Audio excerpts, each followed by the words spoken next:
نحمده ونستعينه ونستغفره ونعوذ بالله من شرور أنفسنا ومن سيئات أعمالنا. من يهده الله فلا مضل له ومن يضلل فلا هادي له، وأشهد أن لا إله إلا الله وحده لا شريك له، وأشهد أن محمدا عبده ورسوله. من يطع الله ورسوله فقد رشد واهتدى، ومن يعص الله ورسوله فقد ضل وغوى ولا يضر الله شيئا. أما بعد، فإن خير الحديث كتاب الله، وخير الهدي هدي محمد صلى الله تعالى عليه وآله وسلم، وشر الأمور محدثاتها، وكل محدثة بدعة، وكل بدعة ضلالة، وكل ضلالة في النار. من يطع الله ورسوله فقد رشد واهتدى، ومن يعص الله ورسوله فقد ضل وغوى ولا يضر الله شيئا. أما بعد، اللهم صل على محمد وعلى آل محمد كما صليت على إبراهيم وعلى آل إبراهيم إنك حميد مجيد. اللهم بارك على محمد وعلى آل محمد كما باركت على إبراهيم وعلى آل إبراهيم إنك حميد مجيد. يا أيها الذين آمنوا اتقوا الله حق تقاته ولا تموتن إلا وأنتم مسلمون.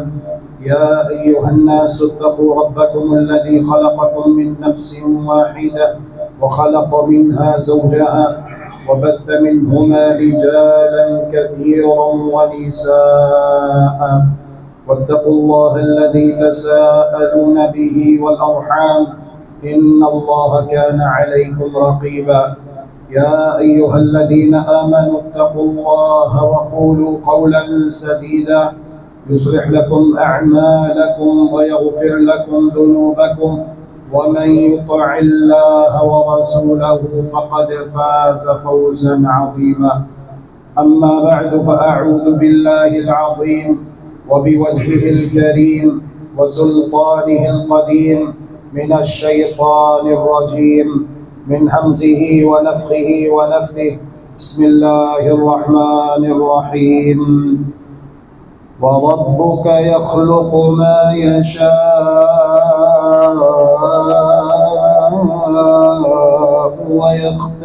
ويختار، ما كان لهم الخيرة. سبحان الله وتعالى عما يشركون. وربك يعلم ما تكن صدورهم وما يعلنون، وهو الله لا إله إلا هو، له الحمد في الأولى والآخرة، وله الحكم وإليه ترجعون. قل أرأيتم إن جعل الله عليكم الليل سرمدا إلى يوم القيامة من إله غير الله يأتيكم بضياء أفلا تسمعون. قل أرأيتم إن جعل الله عليكم النهار سرمدا إلى يوم القيامة من إله غير الله يأتيكم بليل تسكنون فيه أفلا تبصرون. ومن رحمته جعل لكم الليل والنهار لتسكنوا فيه ولتبتغوا من فضله ولعلكم تشكرون. سبحانك لا علم لنا إلا ما علمتنا إنك أنت العليم الحكيم.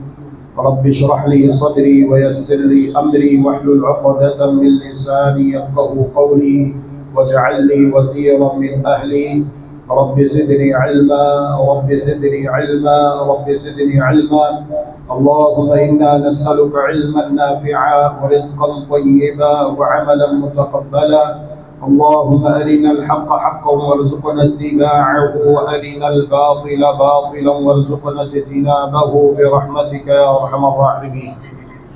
احباب گرامی قدر، قرآن کریم کی سورۃ القصص سے آیات آپ نے سماعت فرمائی ہیں۔ ان آیات میں اللہ تبارک و تعالی دعوت غور و فکر پیش کر رہا ہے۔ وَرَبُّكَ يَخْلُقُ مَا يَشَاءُ وَيَخْتَارُ، تمہارا پروردگار ہی پیدا کرنے والا اور چن کر مختار کرنے والا ہے۔ پیدا کرنے والا بھی اللہ تبارک و تعالی احکم الحاکمین ارحم الراحمین احسن الخالقین ہے، اور تمام تر اختیارات بھی اللہ تبارک و تعالی وحدہ لا شریک لہ کے پاس ہے۔ کوئی جن، کوئی فرشتہ، کوئی نبی، کوئی ولی اللہ تبارک و تعالی کے اختیارات میں اس کا شریک نہیں ہے، اس کا پارٹنر نہیں ہے۔ اگر اللہ تبارک و تعالی نے کسی انسان کو نبوت و رسالت کے لیے چن لیا، منتخب فرما لیا، تو اس میں کمال اور تعریف اللہ رب العالمین کی ہے، جس نے اس انسان کو نبوت و رسالت کے منصب پہ فائز کیا۔ اگر اولیاء کرام میں سے کسی ولی کے ہاتھوں پر کسی کرامت کا ظہور ہو جاتا ہے تو اس میں تعریف اللہ وحدہ لا شریک لہ کے لیے ہے، جس کے حکم سے اور جس کی رحمت سے وہ کرامت ظاہر ہوئی۔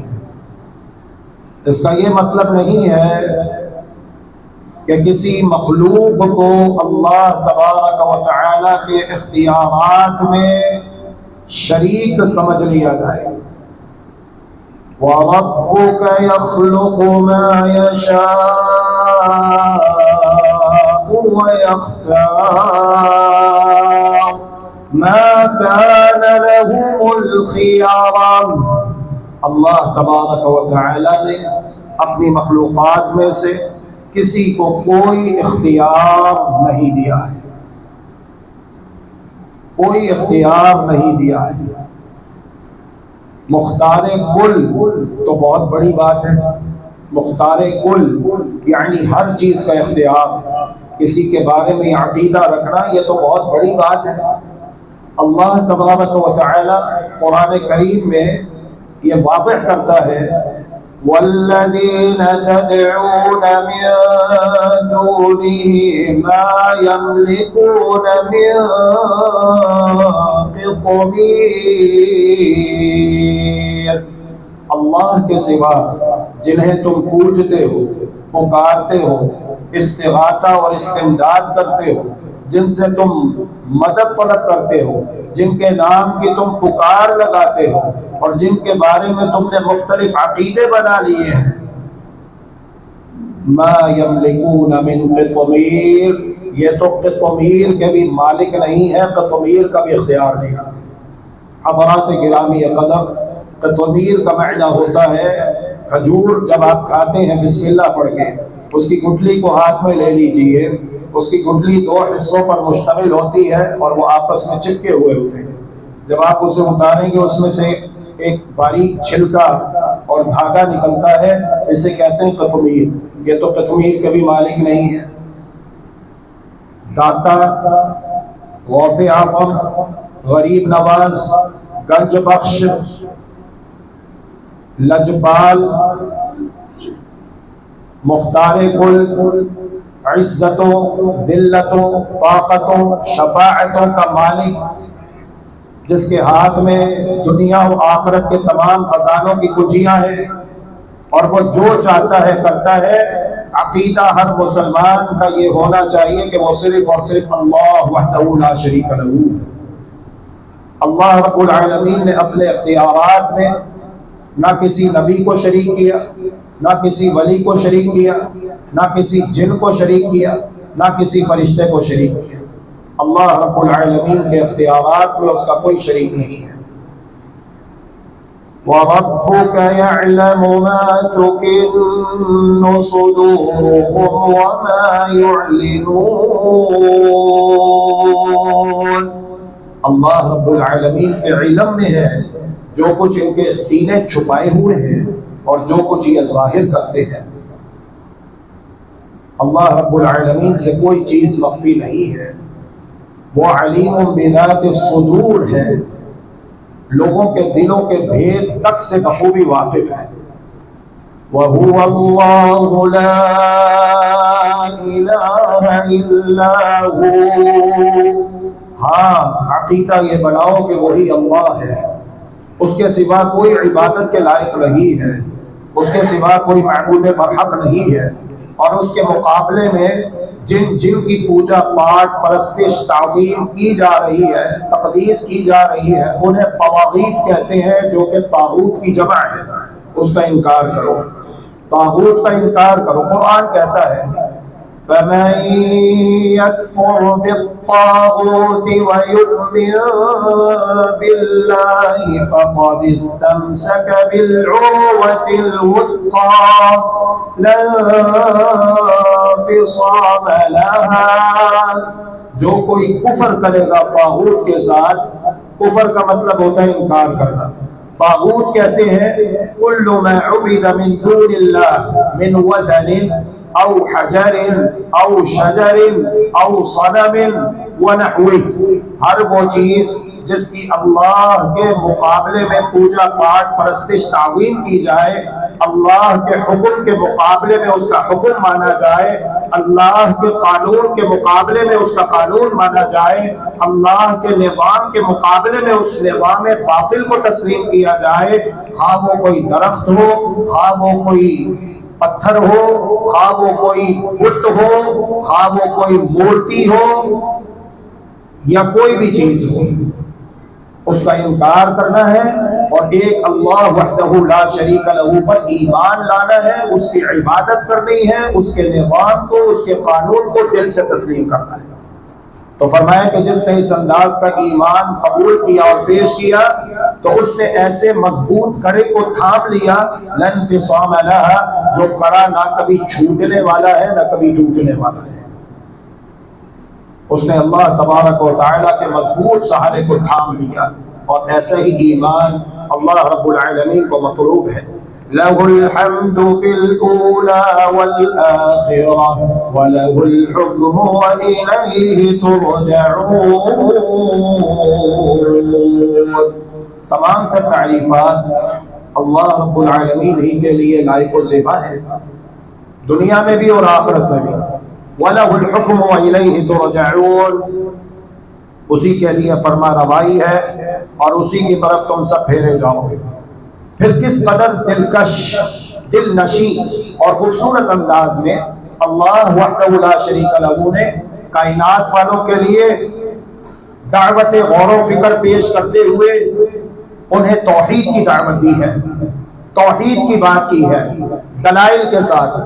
قُلْ أَرَأَيْتُمْ إِن جَعَلَ اللَّهُ عَلَيْكُمُ اللَّيْلَ سَرْمَدًا إِلَى يَوْمِ الْقِيَامَةِ مَنْ إِلَٰهٌ غَيْرُ اللَّهِ يَأْتِيكُم بِضِيَاءٍ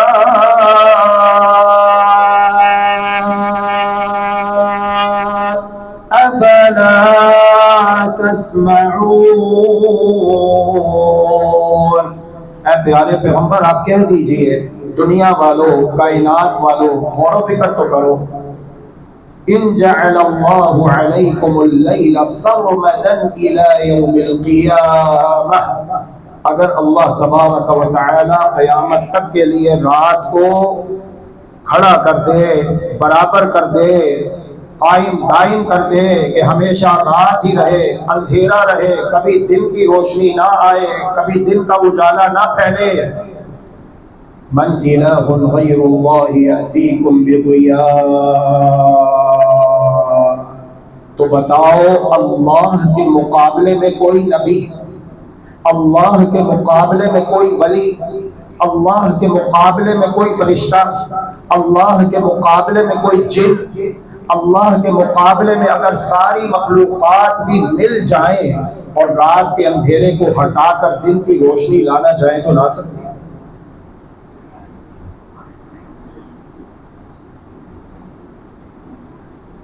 دیکھ لیجئے یورپ جو جدید ٹیکنالوجی کا اور سائنس میں ترقی کا دعوے دار ہے، وہاں پر بھی کئی ممالک ایسے ہیں جہاں پر 6 مہینے رات رہتی ہے اور 6 مہینے دن رہتا ہے۔ فن لینڈ ہے، ناروے ہے، اسی طرح کے دوسرے ممالک ہیں جہاں پر 6 مہینے رات ہی رہتی ہے، پھر اس کے بعد 6 مہینے دن ہی رہتا ہے۔ تو کیا یہ سارے مل کر رات کو ہٹا کر دن لا سکتے ہیں؟ وہاں پر بچے اسکول جاتے ہیں پڑھنے کے لیے تو وہ اندھیرے میں ہی جا رہے ہوتے ہیں، حالانکہ وہاں پر دن شروع ہو چکا ہوتا ہے۔ انہوں نے اپنے ٹائمنگ سیٹ کی ہوئی ہے، اس کے حساب سے وہ اپنے دن کے تمام تر مصروفیات کو گزارتے ہیں اور سر انجام دیتے ہیں۔ بہت بڑی دلیل ہے جو اللہ تبارک و تعالی نے پیش کی ہے کہ یہ کائنات خود بخود وجود میں نہیں آئی، اس کائنات کو پیدا کرنے والا اللہ وحدہ لا شریک لہ ہے۔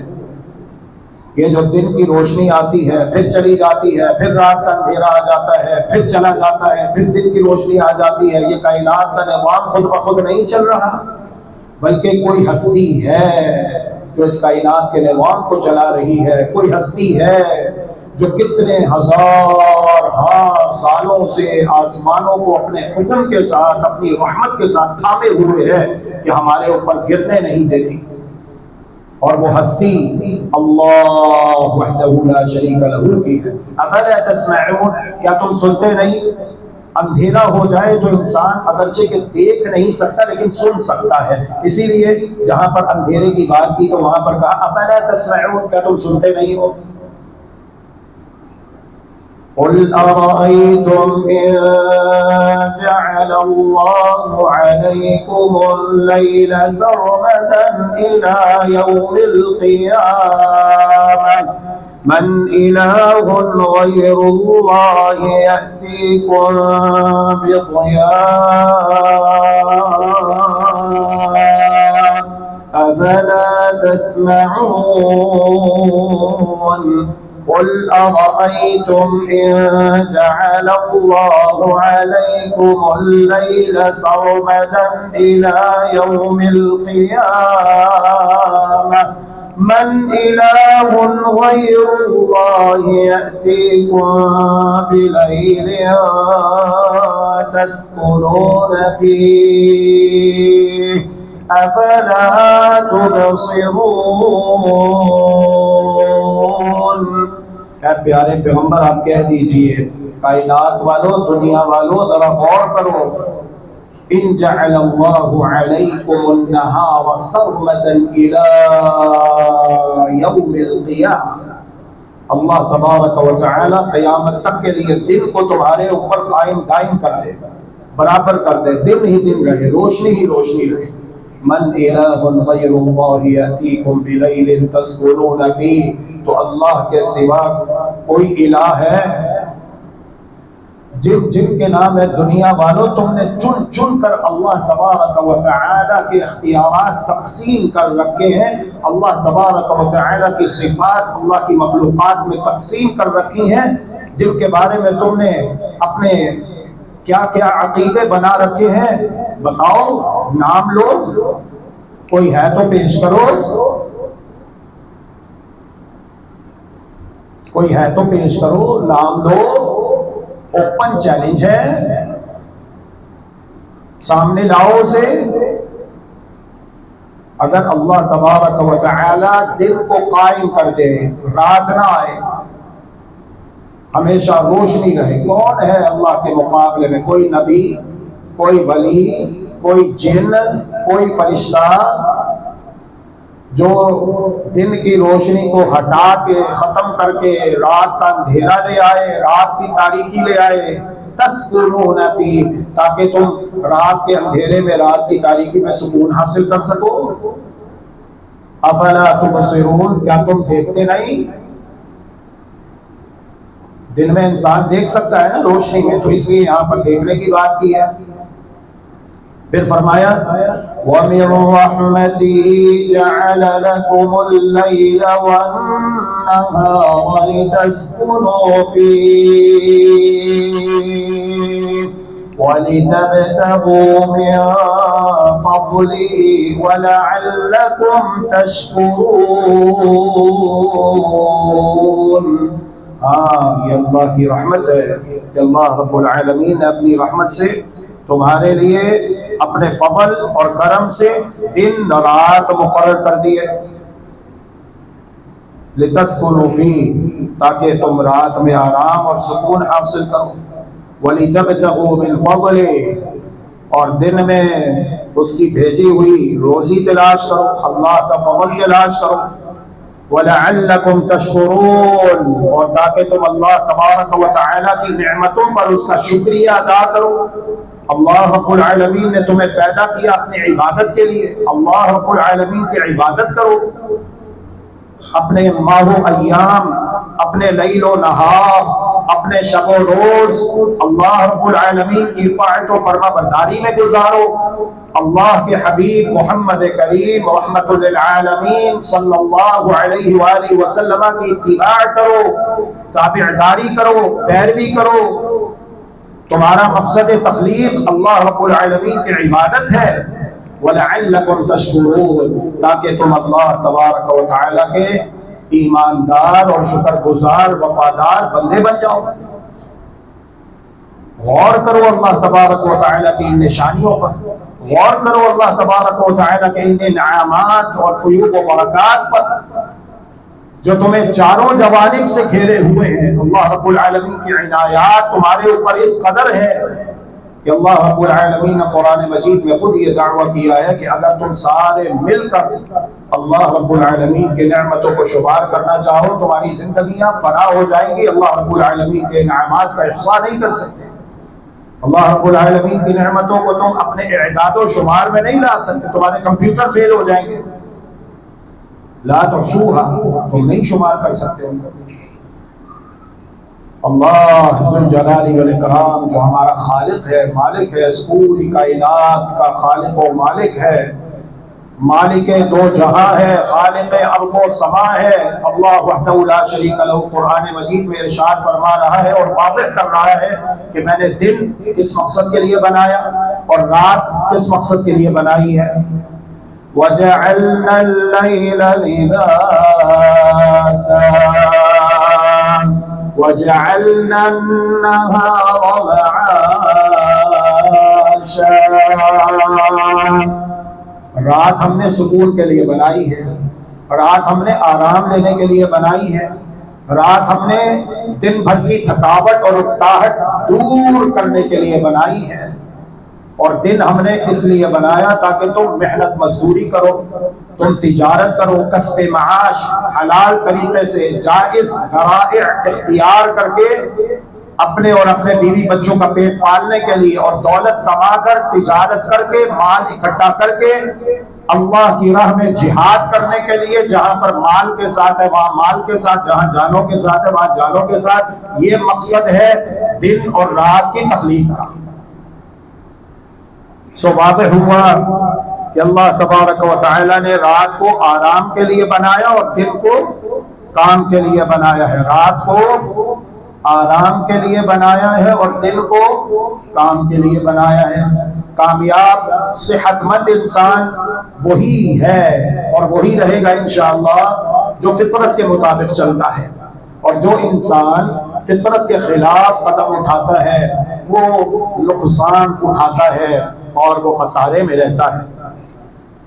اللہ وحدہ لا شریک لہ قرآن حکیم میں ایک اور مقام پر واضح کر رہا ہے اعوذ باللہ من الشیطان الرجیم بسم اللہ الرحمن الرحیم وَهُوَ الَّذِي جَعَلَ لَكُمُ اللَّيْلَ لِبَاسًا وَالنَّوْمَ سُبَاتًا وَجَعَلَ النَّهَارَ نُشُورًا۔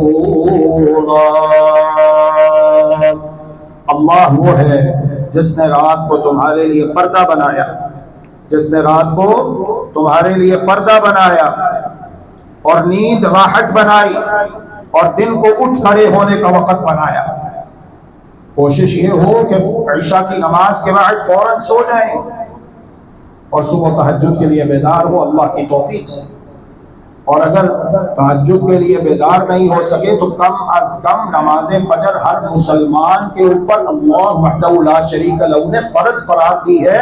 نماز فجر ادا کرنے کے لیے مسجد میں آ کر جماعت کے ساتھ ہر وقت بیدار ہوں اور گھر کے تمام افراد کو بھی نماز ادا کرنے کے لیے بیدار کر کے آئیں، اور نماز ادا کرنے کے بعد جب گھر کو لوٹیں تو ایک ایک فرد کی خبر گیری کریں، کیا گھر کے تمام افراد نے نماز فجر ادا کر لی؟ اگر کوئی سویا رہ جائے تو اسے اٹھائیں اور اسے کہیں کہ وضو کر کے نماز ادا کر، اور اسے نماز فجر ادا کرنے کے فضائل بتائیں، اور نماز فجر ترک کرنے کی جو وعیدیں بیان ہوئی ہیں اور جو سزائیں بیان ہوئی ہیں وہ سزائیں اس کو بتائیں، اور یہ بتائیں کہ یہ دین اسلام ہے جو کہ حق اور سچ ہے، یہ کوئی لطیفے قصے کہانیاں یا من گھڑت واقعات نہیں ہے، یا کوئی خیالی حکایات کے اوپر مبنی باتیں نہیں ہیں، بلکہ یہ اللہ اور اس کے رسول صلی اللہ علیہ وآلہ وسلم کی تعلیمات ہیں، یہ حق ہے، یہ سچ ہے۔ اگر یہ عمل کرو گے اجر پاؤ گے، انعام ملے گا، اللہ راضی ہوگا، اور اگر یہ عمل نہیں کرو گے تو پھر سزا ملے گی۔ ایک شخص کھانا کھا رہا ہے، رائٹ ہینڈڈ ہے لیکن کھانے کے لیے لیفٹ ہینڈ یوز کر رہا ہے۔ پیارے پیغمبر محمد کریم رحمت للعالمین صلی اللہ علیہ وآلہ وسلم اسے کہتے ہیں کل بیمینک، اللہ کے بندے اپنے دائیں ہاتھ سے کھانا کھا۔ کہتا ہے کہ لا استطیع، میں دائیں ہاتھ سے نہیں کھا سکتا۔ صحابہ کہتے ہیں کہ ما منعہ الا الکبر، اسے دائیں ہاتھ سے کھانا کھانے سے تکبر نے روکا۔ یہ تکبر، خود پسندی انسان کے اندر جب آ جاتی ہے تو اسے برباد کر کے رکھ دیتی ہے۔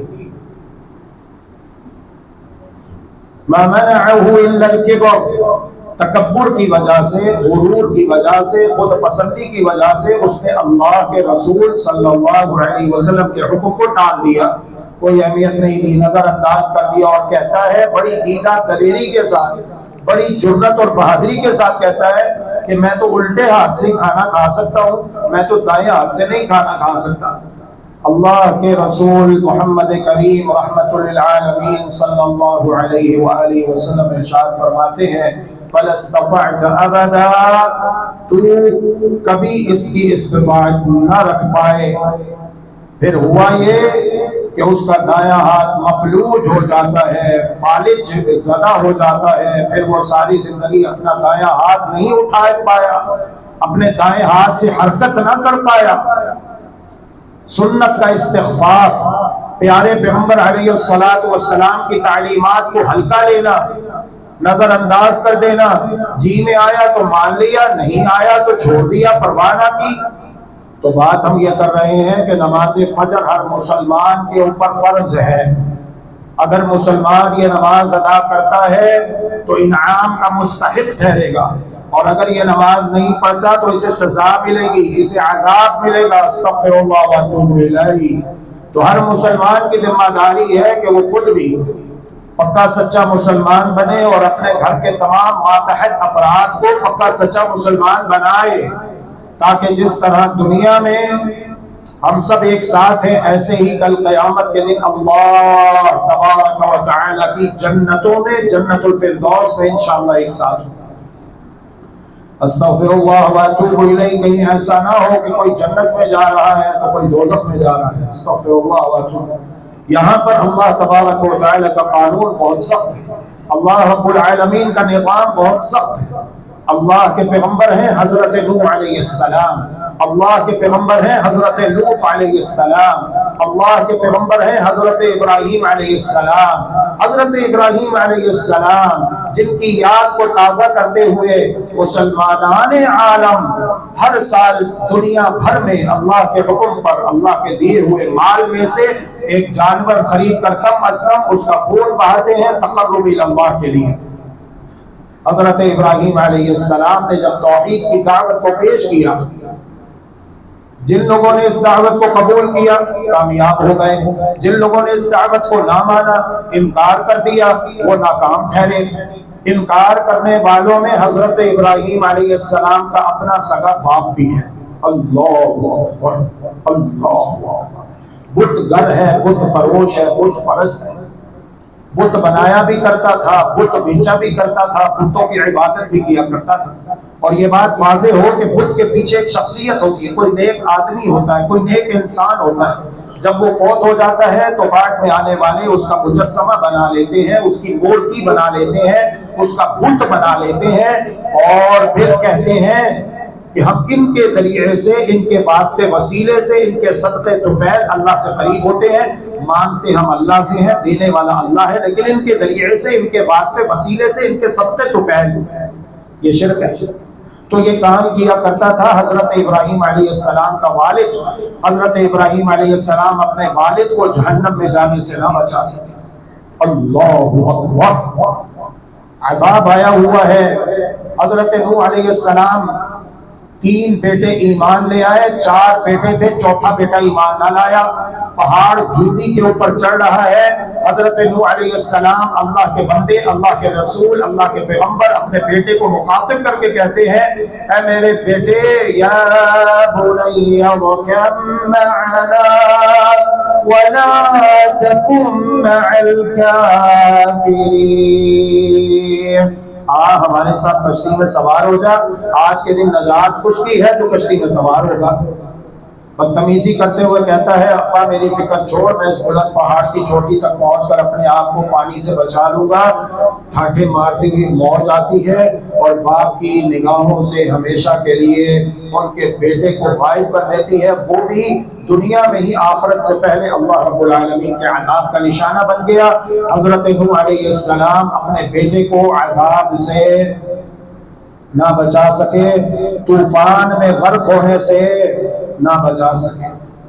حضرت نوح علیہ السلام، حضرت لوط علیہ السلام کی بیویاں، اللہ اکبر، اللہ کے نبیوں کے گھروں کی رونق ہیں، اللہ کے نبیوں کے گھروں کی زینت ہیں، لیکن جب انہوں نے ایمان اور عمل صالح کے تقاضے پورے نہیں کیے، پڑھ لیجئے اللہ کا قرآن، اللہ کا قرآن پڑھ لیجئے۔ اعوذ باللہ من الشیطان الرجیم، بسم اللہ الرحمن الرحیم۔ وضرب اللہ مثلا للذین کفروا امرأة نوح وامرأة لوط كانتا تحت عبدين من عبادنا صالحين فخانتاهما فلم يغنيا عنهما من الله شيئا وقيل ادخلا النار مع الداخلين۔ قیامت کا دن ہوگا، حضرت نوح علیہ السلام، حضرت لوط علیہ السلام اللہ کی جنتوں میں جا رہے ہوں گے، لیکن ان کی بیویاں دوزخ میں جا رہی ہوں گی، استغفر اللہ۔ اور قرآن حکیم میں اللہ رب العالمین نے صاف کہا، فَلَمْ يُغْنِيَا عَنْهُمَا مِنَ اللَّهِ شَيْئًا۔ یہ دونوں حضرت نوح علیہ السلام، حضرت لوط علیہ السلام، باوجود اس کے کہ اللہ کے نبی ہیں، اللہ کے رسول ہیں، اللہ کے پیغمبر ہیں، لیکن اللہ رب العالمین کی بارگاہ میں سفارش کر کے، شفاعت کر کے اپنی بیویوں کو جہنم میں جانے سے بچا نہیں سکیں گے۔ لا الہ الا اللہ، لا الہ الا اللہ، لا الہ الا اللہ۔ میرے عزیز، ہم اللہ کے نبی کی بات کر رہے ہیں۔ جو اللہ کا ولی ہوتا ہے، ہر مسلمان انشاءاللہ اللہ کا ولی ہے، یہ کوئی مخصوص طبقہ نہیں ہے۔ تو ولی کا جو درجہ اور مقام ہے، یہ نبی کے بہت بعد میں ہے۔ اگر یہاں پر نبی کی بات ہو رہی ہے اور نبی کی بابت یہ کہا جا رہا ہے کہ نبی بھی قیامت کے دن اگر نبی کی بیوی دنیا میں ایمان اور عمل صالح کے تقاضے پورے نہیں کرتی تو قیامت کے دن یہ نبی علیہ الصلاۃ والسلام قیامت کے دن اپنی بیوی کو اللہ کی پکڑ سے، اللہ کے عذاب سے بچا چھڑا نہیں سکے گا۔ اللہ رب العالمین کی کروڑہا رحمتیں نازل ہو اللہ رب العالمین کے تمام نبی اور رسولوں پر، اور اللہ تبارک و تعالی اپنی خاص رحمت سے ہم سب کو ایمان اسلام پر زندگی اور موت نصیب فرمائے، اور قیامت کے دن اپنی خاص رحمت سے بغیر حساب اور عذاب جنت الفردوس میں داخل کر کے انبیاء، صدیقین، شہداء اور صالحین کی رفاقت اور ساتھ نصیب فرمائے۔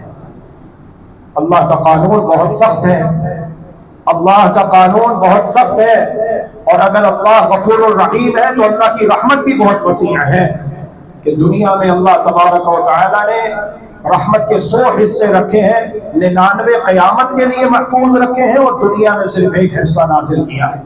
اور قیامت کے دن اللہ تبارک و تعالی جب رحمت کے 100 حصے مکمل کرے گا تو شیطان بھی ایک لمحے کے لیے گمان کرے گا کہ شاید آج قیامت کے دن میری بھی بخشش ہو جائے گی، میری بھی نجات ہو جائے گی۔ اگر اللہ کی رحمت کا ذکر کیا جائے تو اللہ کی رحمت بہت وسیع ہے، اور کسی کو اللہ کی رحمت سے مایوس نہیں ہونا چاہیے۔ اور اللہ کی رحمت کن کے لیے ہے؟ جو تقوی اور پرہیزگاری کے، جو ایمان اور عمل صالح کے، جو توحید اور سنت کے تقاضے پورے کرتے ہیں، ان کے لیے اللہ کی رحمت ہے۔ اور اگر اللہ کے عذاب کا ذکر کیا جائے تو پھر اللہ رب العالمین نے قرآن حکیم میں ڈراتے ہوئے کہا ہے فَيَوْمَئِذٍ لَا يُعَذِّبُ عَذَابَهُ أَحَدٌ وَلَا يُوثِقُ وَثَاقَهُ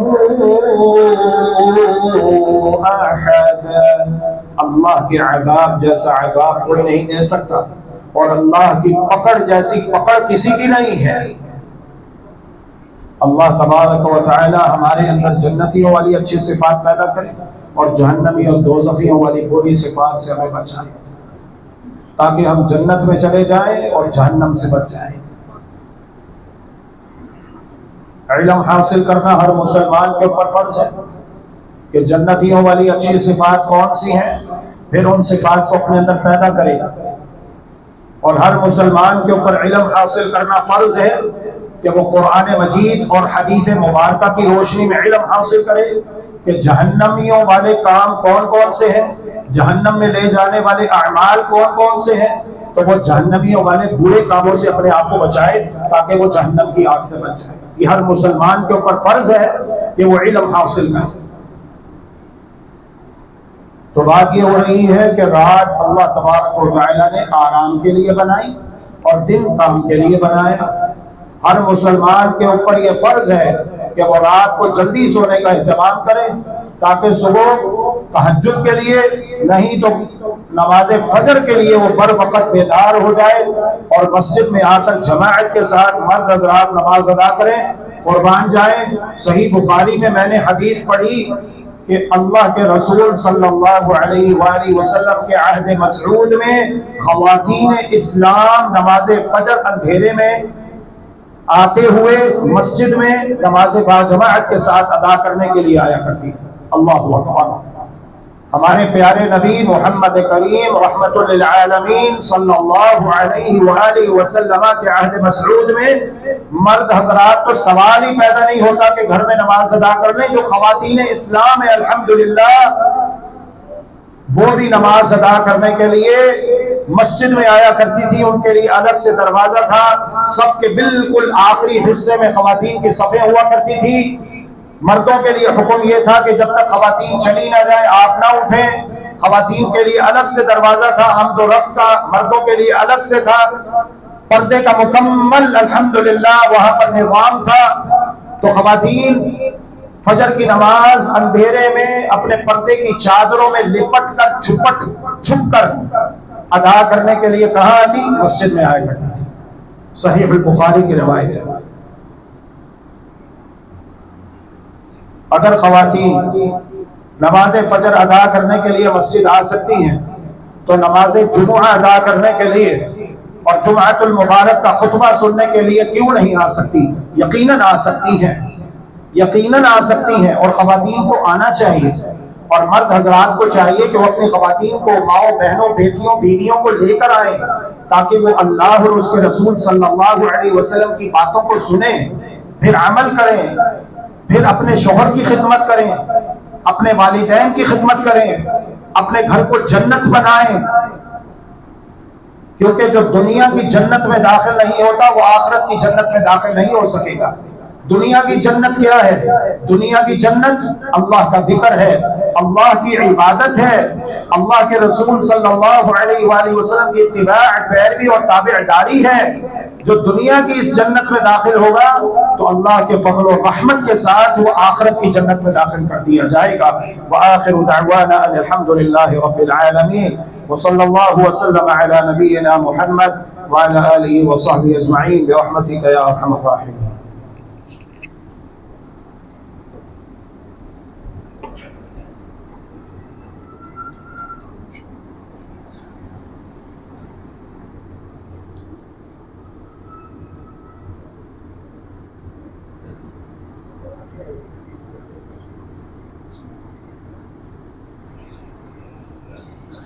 بسم اللہ الرحمن الرحیم، الحمد للہ والصلاة والسلام علی رسول اللہ وعلی آلہ وصحبہ ومن والاه وبعد۔ سبحانک لا علم لنا الا ما علمتنا انک انت العلیم الحکیم۔ رب اشرح لي صدری ویسر لي امری واحلل عقدۃ من لسانی یفقهوا قولی واجعل لي وزیرا من اہلی۔ رب زدنی علما رب زدنی علما رب زدنی علما، اللهم انا نسألك علما نافعا ورزقا طیبا وعملا متقبلا۔